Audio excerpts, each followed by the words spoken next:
Sit. I always have Atticus sit before I put him in the crate. Have him sit. He has to stay in a sit stay. I open the door. I pat his chest with my right hand. No, make sure he waits. Really important. So my right hand, go. He loves his crate. He's going to go in there. He turns around. Good. He gets a reward always. And he's munching on that. And I reach in and I unhook his training collar. There's also a little safety backup collar as well, which I slip off over his head. And see how good he is at waiting now? He won't come out unless you allow him to come out. Good. He gets rewards for that. If he were to try to come out before you allow him to come out, you say no. Do it just like that. Nope. You don't have to slam it and create waffle marks on his nose or anything. You just say no and do that little thing, and he'll know what that means. And then, but he's not doing that very often at all anymore, so he gets a lot of rewards. And of course, if he waits, he gets rewards. He's going to keep doing that more and more, and not trying to come out. So he knows how it goes now. I always hang the little prong collar just on the door so that way it doesn't get tangled up in itself. You can put the choke chain and the leash wherever you want. The choke chain is only for safety, so it's hanging loose on him.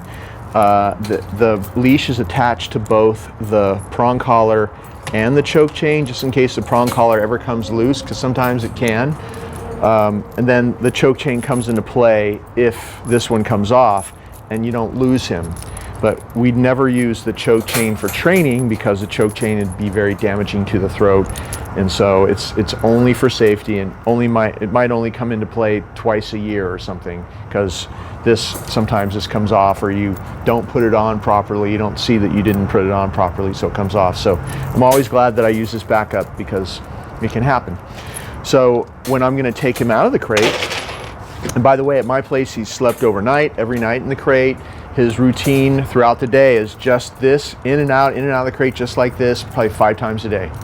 So lots of free time, but also comes back in and back in the crate. So he's very used to this routine, and you continue it at your house if you want, and he'll slip right back into this routine at your house.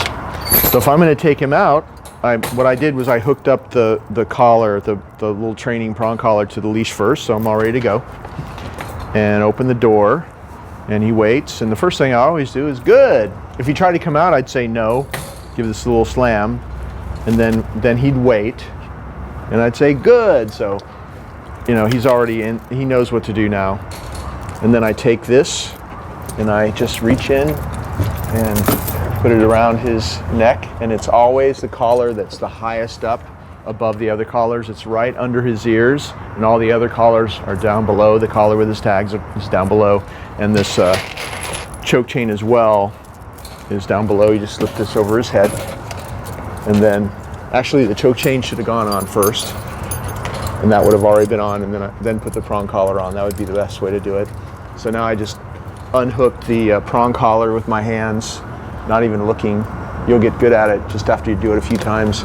And then I hooked it up to the choke chain, now rehooking to the prong collar. So we're all hooked up.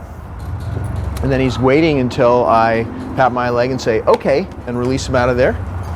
And then always go back and close that door, because your greatest power with this crate routine is that you control the boundary to his den. He sees this crate as his den. That's where we fed him. That's where he got his bowl of food every night. That's where he got his favorite bones and chewies and treats. Obviously, when he goes in there and waits, we'd get treats. So everything good happens in his den.